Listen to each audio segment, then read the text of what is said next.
শিক্ষা অনুষ্ঠানবিলাকৰ যিবিলাক অৱস্থা, বিশেষকৈ কলেজৰ বেলেকাত এটা ডিপাৰ্টমেণ্টত মাত্ৰ দুজনহে চেংচন পোষ্ট আছে, দুটা চেংচন পোষ্ট, য'ত নেকি এনৰলমেণ্ট এটা টিচাৰৰ এগেইনষ্টত 100ত বেছি আছে। তাতে দুজন মাত্ৰ এটা ডিপাৰ্টমেণ্টৰ লেকচাৰাৰ, ইয়াৰ দ্বাৰা দি এটা ডিপাৰ্টমেণ্ট কেতিয়াও চলাব নোৱাৰে। গতিকে কলেজবিলাকত এতিয়া টিচাৰ এপইণ্টমেণ্ট দিবৰ কাৰণে পোষ্ট ক্ৰিয়েশ্যনৰ ব্যৱস্থা কৰিব লাগে, সোনকালে এইবিলাক ফিল আপ কৰাৰ ব্যৱস্থা কৰিব লাগে, ছাত্ৰ ছাত্ৰীসকলৰ ভালৰ কাৰণে, তেওঁলোকৰ জীৱন ৰক্ষা কৰাৰ স্বাৰ্থত।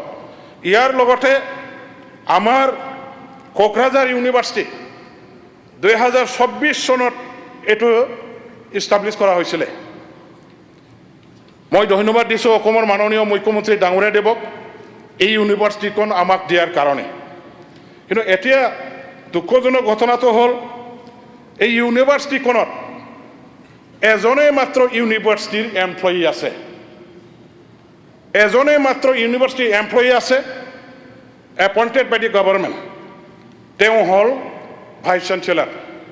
ইয়াৰ পিছত তেখেতক সহায় কৰিবৰ কাৰণে যিমানখিনি এমপ্লয়ী আছে, যিমানখিনি লেকচাৰাৰ আছে, এজনো কিন্তু এপইণ্টেড নহয়।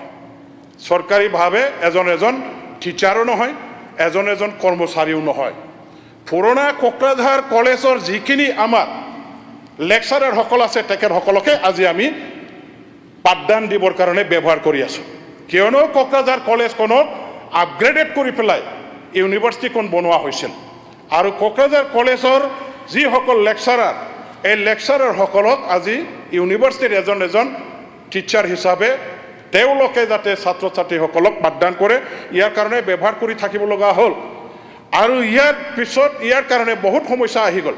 এতিয়া আমাৰ কোকৰাঝাৰ ইউনিভাৰ্চিটিত 20টা ডিপাৰ্টমেণ্ট আছে।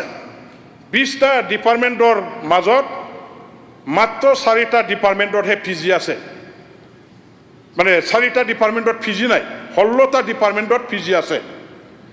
তাত যিবিলাক আমি টিচাৰ এংগেজ কৰিছোঁ, টোটেল 38জন আমি কণ্ট্ৰাকচুৱেলত আমি তেখেতসকলক মানে 10,000কৈ দৰমহা দি তেওঁলোকৰ দ্বাৰা দি ইউনিভাৰ্চিটিখন আমি চলাই আছোঁ, টোটেল 38 কণ্ট্ৰাকচুৱেলত। আৰু এতিয়া আমাক লাগে 70, টোটেল 72জন আমাৰ লেকচাৰাৰৰ প্ৰয়োজন আছে।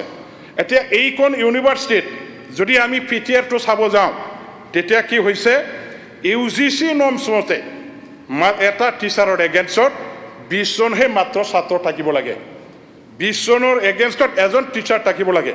কিন্তু কি হৈ আছে এতিয়া কোকৰাঝাৰ ইউনিভাৰ্চিটিত, এজন টিচাৰৰ এগেইনষ্টত 150জন ছাত্ৰ ছাত্ৰীসকল পঢ়ি আছে। সেইটো আনমেনেজেবল। গতিকে সোনকালে আমাৰ এই ইউনিভাৰ্চিটিত ৰেগুলাৰ টিচাৰ এপইণ্টমেণ্ট দিয়াৰ কাৰণে পোষ্ট ক্ৰিয়েট কৰিব লাগে, ৰেগুলাৰ টিচাৰ এপইণ্টমেণ্ট দিয়াৰ ব্যৱস্থা হাতত ল'ব লাগে। মই এইখিনি দাবী জনাইছোঁ। আৰু লগতে আমাৰ পকেৰাগ্ৰাম কলেজত ছায়েন্স ষ্ট্ৰীম ইন্ট্ৰডাকশ্যনৰ কাৰণে মই যোৱা 10টা বছৰ এই সদনত আৱাজ উত্থাপন কৰি আহিছোঁ। কিন্তু অতি দুৰ্ভাগ্যজনক 10টা বছৰতো অন্যান্য কলেজবিলাকত যদিও ছায়েন্স ষ্ট্ৰীমবিলাক ইন্ট্ৰডিউচ কৰা হ'ল, পকেৰাগ্ৰাম কলেজৰ ছাত্ৰ ছাত্ৰীসকলে কি অন্যায় কৰিছে, কি পাবৰ কাম কৰিছে মই বুজিব পৰা নাই। আমাৰে ল'ৰা ছোৱালীবিলাকে পঢ়ি আছে, সেইখন কলেজত পঢ়া ছাত্ৰ ছাত্ৰীসকলে আজি ছায়েন্স পঢ়িবৰ কাৰণে সুবিধা কেলেই নাপায় মই বুজিব পৰা নাই, আমি ধৰিব পৰা নাই আমি কি অন্যায় কৰিছোঁ। যোৱা 10টা বছৰ ধৰি মই এই সদনখনত উত্থাপন কৰি আহিছোঁ, আজিলৈকে হোৱা নাই। এইটো সোনকালে পূৰণ কৰাৰ ব্যৱস্থা কৰিব লাগে। Not only in Pokeragram college, Janata college Cherpanguri মোৰ সমষ্টিত যিটো আছে, তাতো ছায়েন্স ষ্ট্ৰীম ইন্ট্ৰডাকশ্যনৰ কাৰণে দাবী জনোৱা হৈছিল, আজিলৈকে পূৰণ হোৱা নাই। এতিয়া আমাৰ ডাঙৰ এটা সমস্যাটো হ'ল যে ওদালগুৰি ডাইট, বাক্সা ডাইট আৰু আমাৰ চিৰাং ডাইট, 3টা ডাইটত এতিয়ালৈকে আমাৰ DLED ক্লাছ হোৱাই নাই। এতিয়া টিচাৰ হ'বলৈ হ'লে টেট পাছ হ'বই লাগিব, DLED পাছ হ'বই লাগিব।